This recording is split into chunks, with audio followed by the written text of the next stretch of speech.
En décembre de chaque année, l'INSEE calcule et publie les chiffres de population authentifiés par décret au journal officiel.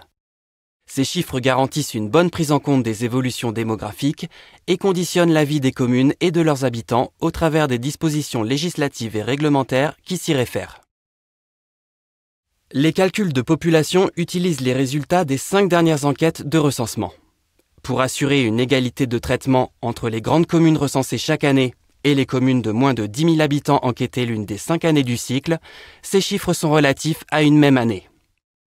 Ainsi, les populations publiées fin 2024 et authentifiées par décret sur la base des enquêtes de 2020 à 2024 ont pour année de référence 2022. Le calcul de la population municipale est adapté à la catégorie de population. On distingue la population des logements, la population des communautés comme les EHPAD, les internats, les casernes, et la population vivant en résidence principale, à l'hôtel, dans des habitations mobiles ainsi que les personnes sans abri. La grande majorité de la population vit dans un logement, comme une maison ou un appartement. Comment calculer le chiffre de la population à partir des collectes les plus récentes ? Le répertoire des immeubles localisés, dit RIL, joue un rôle essentiel dans ce calcul.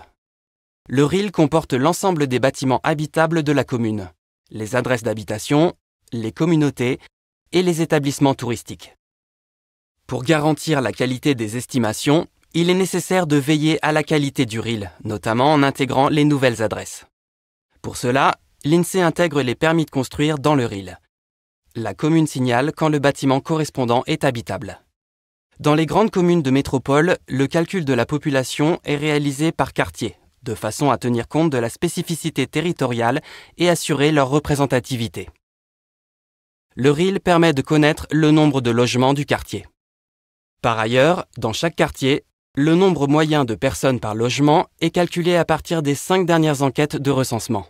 Ce calcul tient compte de tous les logements de l'échantillon, y compris ceux où personne n'a répondu. En effet, si un ménage n'a pas pu répondre au recensement car il était absent pour une longue durée ou impossible à joindre, l'information collectée par les agents recenseurs est utilisée. S'ils n'obtiennent aucune information, l'INSEE fait une estimation pour ce ménage en lui affectant la taille moyenne des autres ménages non répondants. Toutefois, ces cas sont rares.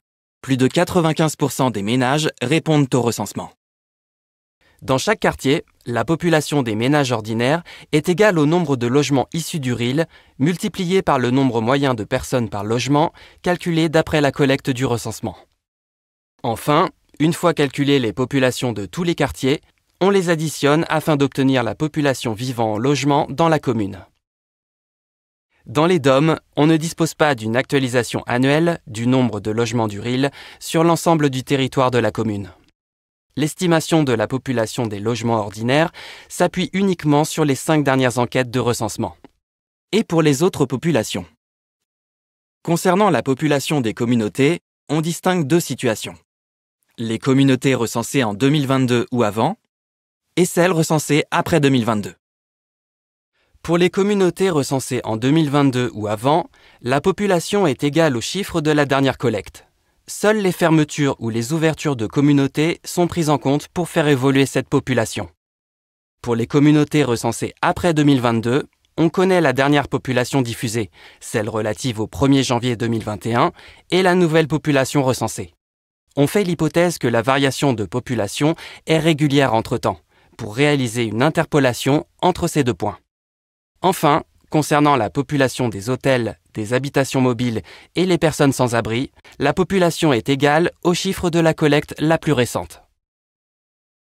Le plus souvent, ce n'est pas la population municipale, mais la population totale qui est la référence utilisée dans les textes de loi. Cette population comprend, en plus de la population municipale, la population comptée à part. La population comptée à part comprend certaines personnes dont la résidence habituelle se trouve dans une autre commune, mais qui ont conservé un logement sur la commune. La population comptée à part comprend les élèves et étudiants majeurs de moins de 25 ans, ayant leur résidence familiale dans la commune et logeant pour leurs études dans une autre commune. Les élèves et étudiants mineurs résidant dans la commune du fait de leurs études et ayant leur résidence habituelle dans une autre commune.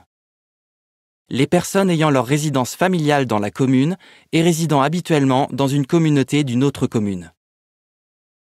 Ainsi, la population totale s'obtient en partant de la population municipale et en y ajoutant les personnes correspondant à la population comptée à part.